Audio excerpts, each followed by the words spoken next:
देशाच्या इतिहासातलं तरुणाईचं एक मोठं आंदोलन समजून घेण्यासाठी आत्ता आम्ही ग्राउंडवरती आहोत. मुक्काम पोस्ट जंतर मंतर.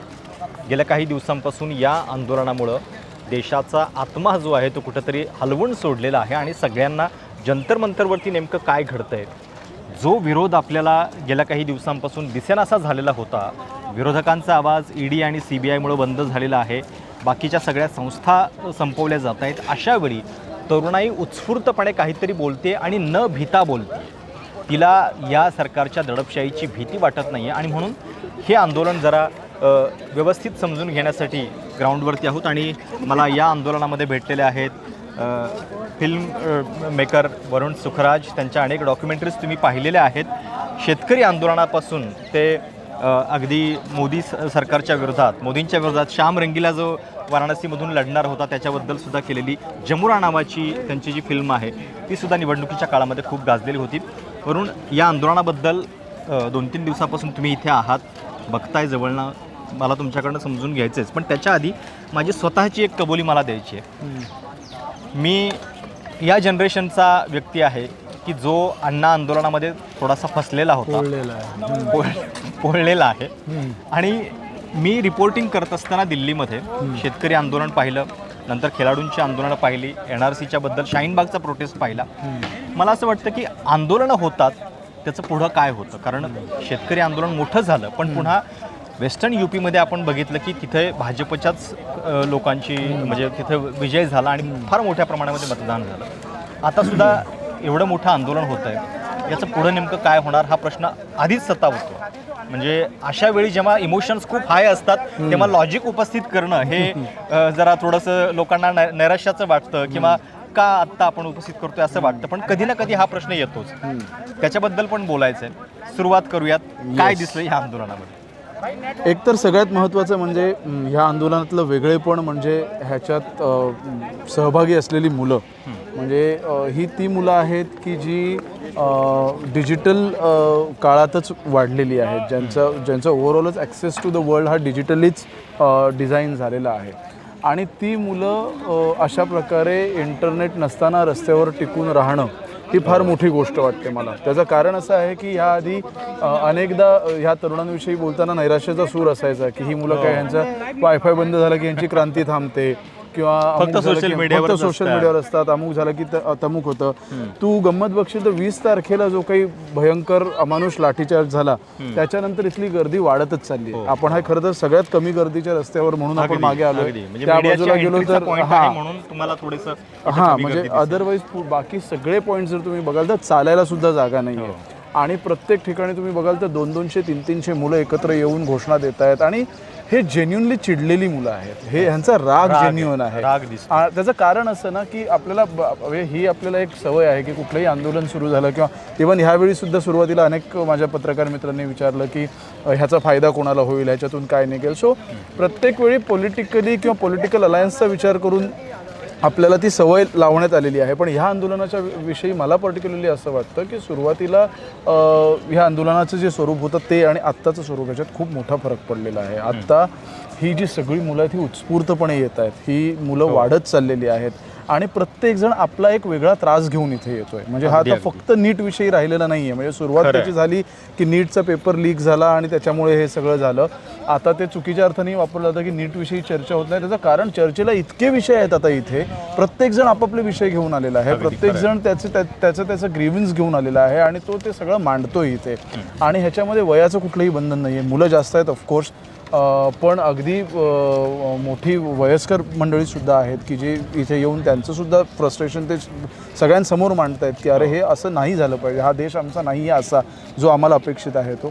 सो आता बाय अँड लार्ज हे आंदोलन मला असं वाटतं की नरेंद्र मोदी सरकार आणि आत्ताचे सत्ताधारी ह्यांच्या विरोधातला हा आत्तापर्यंतचा मला असं वाटतं जेनरिक इमोशनने असलेला सगळ्यात मोठा उद्रेक आहे. कारण तुम्हाला मागे व्हिज्युअल्समध्ये पण दिसत असेल बघा की हे आंदोलनाचं स्थळ आहे, पण व्यवस्थित छान कपडे घातलेले, शूज घातलेले, व्यवस्थित नटलेले लोक येत आहेत इथे. अर्थात त्यांच्या मनामध्ये जो राग आहे तो मात्र ते अगदी त्वेषानं व्यक्त करतात. म्हणजे मगाशी आम्ही फिरताना मुलांच्या हातामध्ये बर्गर होता, बर्गर वाटायला एक वाटेल. अरे आत्ता मगाशी आज दुपारी एकाने 150 पिझ्झा पाठवले कुणी पाठवले 150-65,000 रुपयाचे पिझ्झाच पाठवले. हे बघा इकडे आणि हा हे बघा हे झलक बघा. दिसेल. फिरव ना.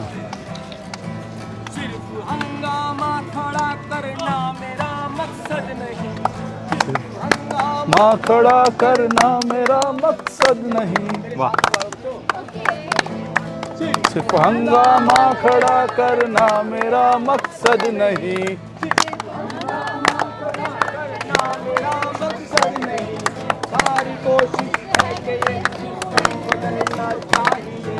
सारी कोशिश है कि ये सिस्टम बदलना चाहिए. सारी कोशिश है कि ये सिस्टम बदलना चाहिए. सारी. इथं पण बघा तुम्ही की सगळ्या वयोगटातले लोक तुम्हाला दिसत आहेत आणि हा आंदोलनाचा जो आत्मा आहे तो अशा सगळ्या गोष्टींमधनं दिसतंय की हे वेगळेपण आहे. आणि या म्हणजे जेनझीचं आंदोलन इतर देशांमध्ये आपण बघितलेलं आहे. त्याला जेनझी प्रोटेस्ट असंच म्हटलं जाते. आपल्याकडे पण त्याला मग सुरुवात झाली की हा जेनझीचा राग आहे. काय असतो जेनझीचा राग, कसा व्यक्त होतो, तो सिस्टीमला घाबरतच नाही का अजिबात? मला ह्याच्यात फार इंटरेस्टिंग एक इक्वेशन असं वाटतं की जेनझी ज्यांना आपण म्हणतो, ही जी तरुण मुलं आहेत ना, ह्यांच्यासाठी सगळ्यात महत्त्वाची आयुष्यातली गोष्ट जर कुठली असेल तर ते त्यांचं स्वातंत्र्य, त्यांच्या विचारांचं, त्यांच्या भाषेचं, त्यांच्या खाण्यापिण्याचं, त्यांच्या जेंडरचं, त्यांच्या जेंडर इन्क्लिनेशनचं सुद्धा. त्यासाठी ते वेळप्रसंगी आपल्या घरादारातल्या लोकांशी सुद्धा उभा दावा ठोकायला पुढे मागे बघत नाहीत आणि ते करतात असं आपण बघतो. मला असं वाटतं की हे आता आंदोलन किंवा आता ह्याच्यातला जो सेंटिमेंट आहे हे त्या स्वातंत्र्याविषयी आहे. म्हणजे मुलांना नीटचा विषय सुरुवातीला झाला, पण नीटचा विषय मांडताना ज्या पद्धतीने सरकारने हाताळलं, ज्या पद्धतीने मुलांना सरकारने हाताळलं, त्यावेळी त्यांना असं झालं की नाही, हे नाही आम्हाला मान्य, आमचं स्वातंत्र्य तुम्ही हिरावून नाही घेऊ शकत. आणि म्हणून मला असं वाटतं की ह्या वयोगटातल्या मुलांमध्ये सगळ्यात मोठी आत्ता जर इथे कुठलं सेंटिमेंट असेल तर ते हे आहे की आमचं स्वातंत्र्य, आमचं सार्वभौमत्व ह्या देशाचं टिकून राहिलं पाहिजे. कारण त्यांना माहिती आहे आता इंटरनेट आहे, सोशल मीडिया आहे, ते जगभरात काय चाललं आहे बघतायत. त्यांना माहिती आहे की भारताचं संविधान, भारताची लोकशाही ही सगळ्यात मोठी आपल्याकडे असलेली शक्ती आहे. आणि ती जर हिरावून घेतली जात असेल तर जे लाईफस्टाईल, जे विचाराचं स्वातंत्र्य जे आत्तापर्यंत त्यांना मिळतंय हे सगळं उद्ध्वस्त होईल. म्हणजे इथे तुम्ही जर बघाल तर पोस्टर्समध्ये जी काही क्रिएटिव्हिटी आहे किंवा जे काही अफाट क्रिएटिव्हिटी आहे, आणि मी बघितलं म्हणजे आता पार्सल आलं तर पार्सलचा मागचा कागद घेऊन खिशातनं लिपस्टिक काढून खिशातनं त्याच्यातून तेवढं घेऊन लाईव्ह चालू आहे. आणि हे मला एक असं थोडं वाटलं की पूर्वी कसं होतं की हमारी मांगे पुरी करो, वरना कुर्सी खाली करो वगैरे, असं थोडं त्याच्यात पण एक आदरभाव असायचा सिस्टीम बद्दल. इथं तसं नाही आहे, सड्डा हक इथे रक असं या टाईपनं चालू आहे. See, this is no nonsense unapologetic tech. आणि हा खरं तर वेस्टर्न कंट्रीजमध्ये आपण खूप वर्ष पाहत आलेलो आहोत. मला कायम असं वाटायचं की आपली लोकशाही तरुण आहे, त्यामुळे आपल्याला अजून त्या लोकशाहीची ती हे चाखायला मिळालेलीच नाही आहे. पण तुम्ही जर अमेरिकन आणि ह्या कॉन्टेक्स्टने बघितलं तर तिथे आंदोलनांमध्ये ज्या पद्धतीने म्हणजे आपण कितीतरी डेमॉन्स्ट्रेशन्स बघतो ज्या पद्धतीने, त्याच्या 20% सुद्धा आपल्या आंदोलनांमध्ये कधीही त्या पद्धतीचा बोल्ड मूव्ह आपण बघितलेला नाही आहे जर आपण बघितलं. कारण आतापर्यंत आंदोलनं म्हणजे स्वातंत्र्य मिळाल्यापासूनच आंदोलनं ही म्हणजे ते सुद्धा एका स्पेशल क्लास, एका स्पेशल ह्याचा हे राहिलेला आहे. आता विषय असा झालेला आहे की इथे ते बोल्ड स्टेटमेंट करायला लागली आहेत मुलं आणि त्यांना त्याची भीती वाटत नाही. त्यांच्यासमोर तुमचे पार्लमेंटरी प्रोटोकॉल्स आणि ह्या सगळ्याचा काही फरक पडत नाही. एक्झॅक्टली. म्हणजे हा मुद्दा मला का महत्त्वाचा आता तुम्ही जो उपस्थित केला की हे प्रोटोकॉल त्यांना महत्त्वाचे वाटत नाही आहेत. मीडियाच्या दृष्टीने जेव्हा मी या आंदोलनाचा विचार करतोय, मेनस्ट्रीम मीडियामध्ये जी पत्रकारिता शिकवली जाते, कितीही म्हणजे कडवा पत्रकार असला तरी तो पोलिसाला जाऊन हे नाही विचारू शकत की तुमच्या अंगावरची नेमप्लेट कुठे आहे. इथं ते विचारतायत, व्हिडिओ करता करता विचारतायत की तुमची नेमप्लेट कुठे आहे.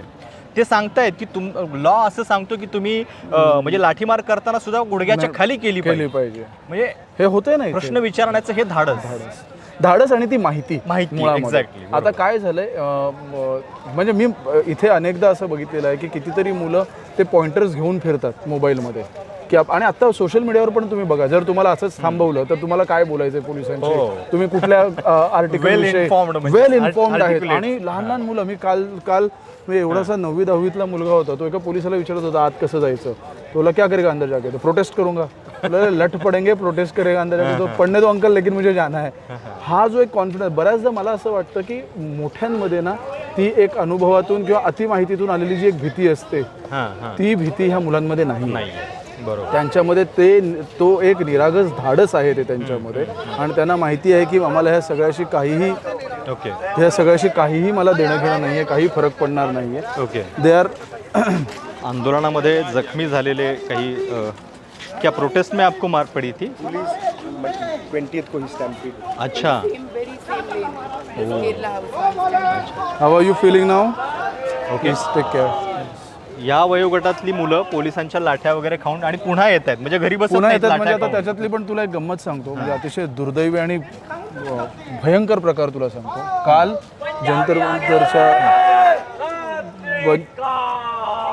जंतर मंतरच्या त्या बाजूला ॲम्ब्युलन्स आली. आपण इकडे येऊ थोडं. इकडे पोलिसांचा फौजफाटा बघा, हा जंतर मंतरचा सगळा भाग आहे आणि कानाकोपऱ्यावरती तुम्हाला सगळीकडे पोलीस दिसतील. हा मीडियाच्या एंट्रीचा भाग असल्यामुळे थोडा रिकामा आहे, पण तरीसुद्धा पोलिसांची उपस्थिती मात्र तुम्हाला प्रत्येक कोपऱ्यामध्ये दिसते. आज काही वकिलांनी सुद्धा सुप्रीम कोर्टामध्ये सुद्धा निदर्शनं केली. म्हणजे इथे आता तुम्ही बघाल ना, आता आपल्याला दिसतीलच इथे युनिफॉर्म घालून वकील पाण्याच्या बाटल्या वाटायला, बिस्किटचे पुढे वाटायला येत आहेत, आणि असं 1-2 नाही, 15-15, 20-20 तरुण वकील येत आहेत. आत्ता मला एका पूर्ण ग्रुपने विचारलं की आम्हाला ह्या बाटल्या वाटायच्या, तर आम्ही कुठे जाऊ? तर मी त्यांना कुठून कुठे जायचं आहे किंवा कसं आहे, ह्या आंदोलनाच्या बाबतीतला एक खूप इंटरेस्टिंग प्रकार आहे की इथे everybody has taken the ownership of this.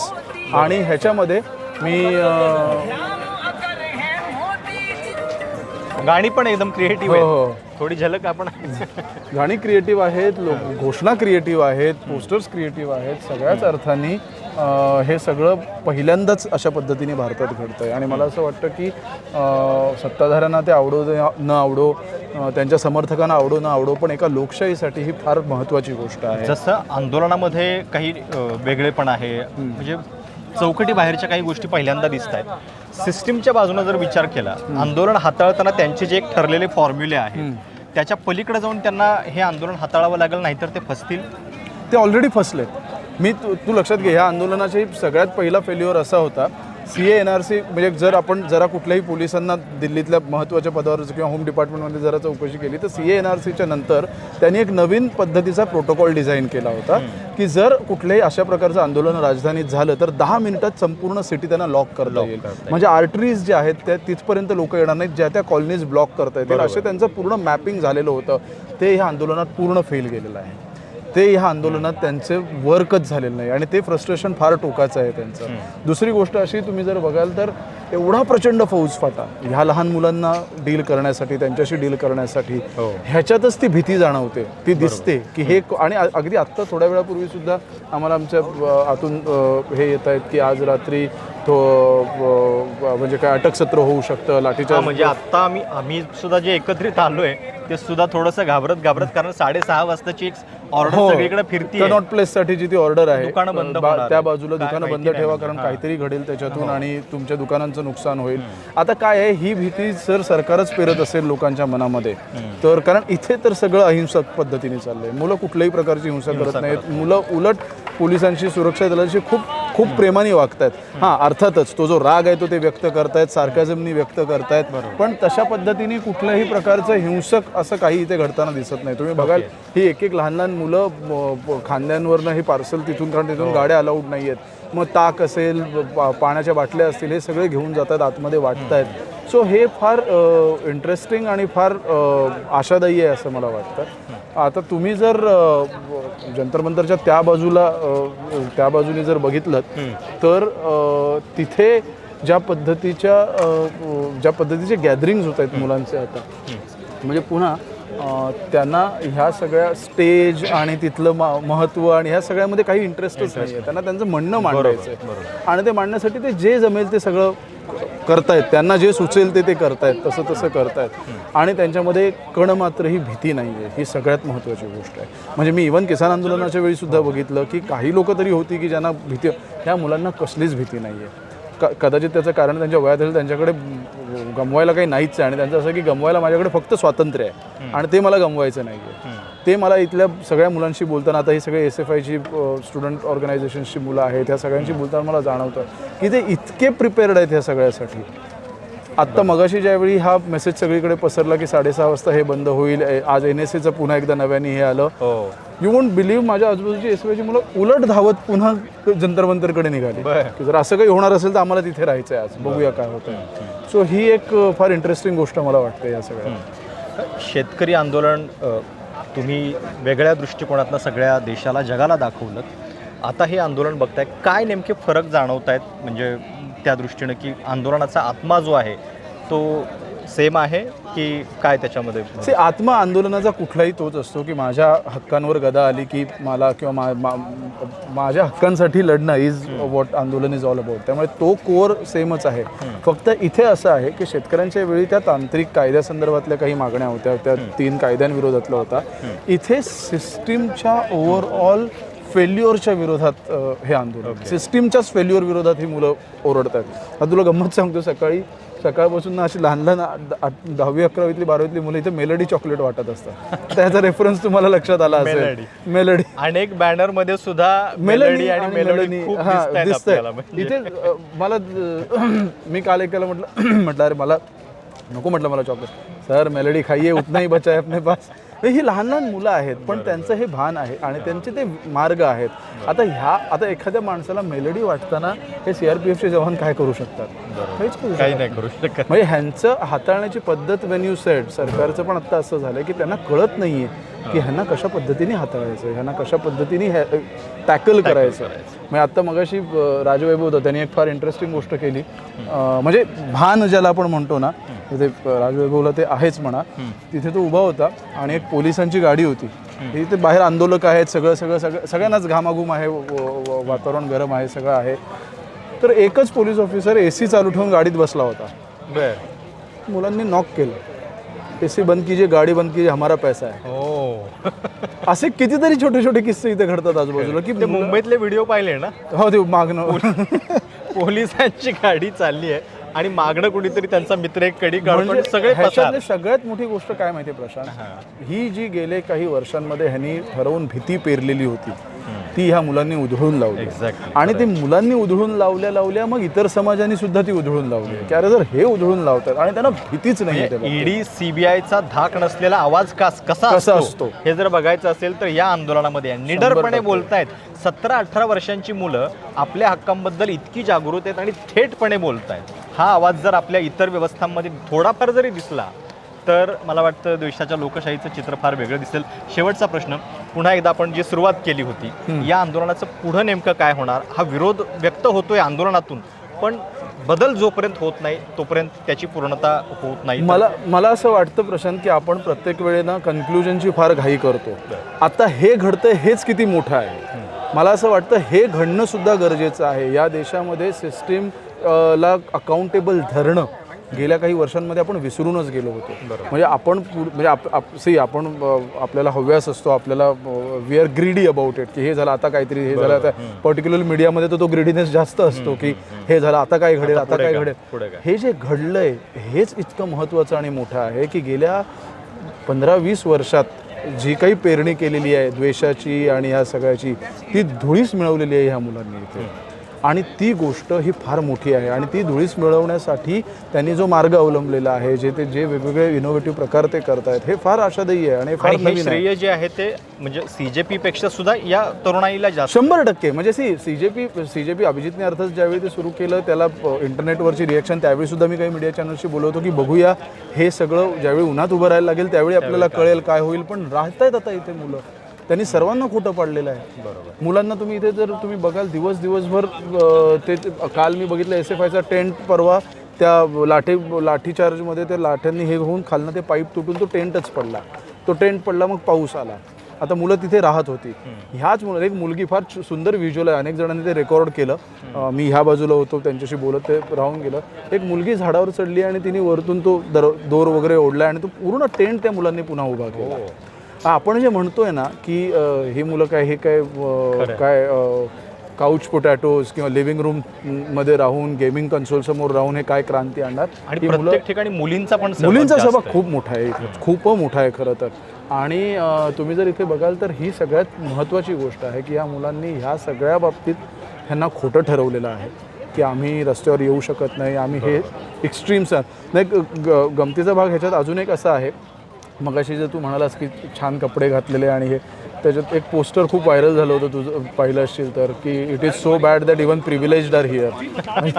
आणि आणि हे खरं आहे. म्हणजे इथे ना हाऊस खासमधून आलेली मुलं सुद्धा आहेत, इतर भागातून, अहिल्यानगरमधून एक मुलगा आला होता मगाशी, आणि बर्गर खात आहेत, त्यांच्या हातामध्ये कॅडबरी आहे, बसतायत, पण ते रस्त्यावर बसतात. त्यांना कुठल्याही प्रकारचं ह्याच्यामध्ये कुठलाही कमीपणा वाटत नाहीये. मुलं स्वतःहून इथे गोष्टी आणतायत, एकमेकांना वाटतायत. म्हणजे 2 बिस्किटची पुढे घेऊन काल एक मुलगा फिरत होता, तो ज्याला त्याला एक तो बिस्किट खा, एक तो बिस्किट खा. हे जे आहे ना, हा भारत जो गेले काही काळ आपल्याला असं वाटलेलं की तो संपलाय किंवा तो नाही आहे, असं नाही आहे. इथे तुम्ही जर बघाल, हिंदू, मुस्लिम, दलित, सवर्ण हे सगळं गळून पडलं आहे. हे सगळीजणं त्या भारतासाठी, स्वतंत्र सार्वभौम भारतासाठी लढत आहेत. त्याची ठिणगी जरी नीटमध्ये असली तरी आता ते जिथे कुठे चाललेलं आहे ते सगळं त्या दिशेने चाललं आहे असं मला वाटतं. प्रत्येक गोष्ट पॉलिटिकली किंवा इलेक्टोरलीच आपल्याला बघितली पाहिजे असं नाही आहे. जसं शेतकरी आंदोलनाने काय सिद्ध केलं की हे सरकार बदतं, ह्याचा एक मागे घ्यावा लागला, एक तुम्हाला एक माइलस्टोन दिला त्याच्यातून. आणि तू जर टाईमलाईन नीट आपण जर बघितली, शेतकरी आंदोलनानंतर ह्या देशातल्या आंदोलनांची संख्या किती वाढली आहे. तुम्ही जर बघाल पहिल्या टर्ममध्ये त्याच्यानंतरची जी भीती होती, त्यात 19 नंतर तर म्हणजे आता वी आर इनविन्सिबल अशी परिस्थिती आली होती. त्यानंतर शेतकरी आंदोलन झालं. आता आपण जर टाईमलाईन काढून बघितली, त्या मधल्या काळात आंदोलनांची स्थिती काय होती, जन आंदोलनांची. म्हणजे युनियन, ट्रेड युनियन आणि ह्यांची आंदोलनं सोडून देऊ आपण. हे केलं ना शेतकरी आंदोलनाने, तेच ह्या आंदोलनाने आता पुन्हा केलंय. ह्याचे पडसाद तुम्हाला 100% पुढच्या निवडणुकांमध्ये दिसतील, प्रत्येक ठिकाणी दिसतील. लोकांच्या मनातली भीती जाणं हे फार गरजेचं होतं आणि ते ह्या आंदोलनाने केलं असं मला वाटतं. आणि ते एकमेकांच्याही मनातली भीती घालवत आहेत. त्यांना या युनिफॉर्मची भीती वाटत नाही, त्यांना ह्या गन्सची, पॅलेट गन्सची, कशाचीच भीती वाटत नाही. ते आज तो मुलगा मला भेटला ज्याचा व्हिडिओ व्हायरल झाला होता, तो म्हणतो मारा, किती मारताय मला, मारा, असा एकदम मुष्टंड आहे. तो आजही तिथे बसून आहे. तो म्हणतो आजही मला मारायला आलं तरी मी मार खाईन. So that is the best part of this whole thing. मी आज सकाळी कालपासून एक अनुभवतोय की लोक रँडमली कुठूनही आंदोलनाच्या ठिकाणी वेगवेगळ्या गोष्टी पाठवत आहेत. Swiggy, Blinkit. आज मी सकाळी त्या सरबजीत भवनला होतो, तिथे बसल्या म्हणजे 1 तासाच्या आत अर्धी खोली भरली पार्सल्सनी. कुणाचे नावं नाही आहेत, काय आहेत ना, ह्या ॲड्रेसवर पार्सल टाकायला सांगितले. बरं, त्याच्यात काय काय, एकात 25 छत्र्या आहेत, एकात पोहण्याचे ग्लासेस आहेत टिअर गॅसच्या अगेन्स्ट वापरायला म्हणून, एकामध्ये बिस्किट आहेत, कुणी मॅकडॉनल्ड्सचे डिलिव्हरी पाठवतोय. त्याच्यात सुद्धा मुलं आता इथपर्यंत डिलिव्हरी येते तर इथून आत नेण्याची जबाबदारी घेतलेली मुलं आहेत रोजची. सो हे फारच इंटरेस्टिंग आहे, फार वेगळं आहे. टेक्नॉलॉजीचा वापर कशा पद्धतीने, मग आता त्याच्यात त्यांनी काल इंटरनेट बंद झाल्यामुळे त्यांना OTP येत नव्हता डिलिव्हरीसाठी, हा कालचा घोळ होता. ते सगळं आज परत बंद झालं. तर काहीतरी त्या ह्याच्यामध्ये सुद्धा त्यांनी वे आउट काढला आणि ठीक आहे मग तिथे घ्या, तिथून आम्ही कलेक्ट करू, अशा पद्धतीचं सगळं चालू आहे. सो या आय एम हॅपी की हे चित्र आपल्या देशात अशा पद्धतीचं बघायला मिळतं आहे आणि लोक नरेंद्र मोदींना, इथल्या गृह खात्याला, त्यांच्या बळाला अजिबात घाबरत नाही आहेत. खरं, and it's a big thing. खूप खूप धन्यवाद या संपूर्ण चर्चेबद्दल. आणि निष्कर्ष काढण्याची घाई करायला नको, हा वरुणचा संदेश जो आहे तो महत्त्वाचा आहे. जे घडतं आहे ते पण फार महत्त्वाचं आहे. कदाचित त्याचे बेनिफिट जे आहेत ते नकळत आपल्या या लोकशाहीमध्ये मुरणार आहेत. पण हे जे वातावरण आहे या जंतर मंतर परिसरामध्ये 200 मीटर साधारणपणे सगळीकडे जावा तुम्ही, म्हणजे देशाच्या भीतीचा जर काही निर्देशांक असता कुठे तर सर्वात भयमुक्त प्रदेश मला आता हा वाटतोय. कारण इथं प्रत्येक जण आपल्या मनातलं आणि म्हणजे जे अस्वस्थता आहे ती म्हणजे अगदी सरळपणे व्यक्त करतोय. हे या आंदोलनाचं वैशिष्ट्य आहे. तुम्हाला या सगळ्या आंदोलनाबद्दल काय वाटतं, ही चर्चा तुम्हाला कशी वाटली, तुमचे काही मुद्दे असतील कमेंट्समध्ये नक्की कळवा. तुर्तास इथं थांबूयात. धन्यवाद.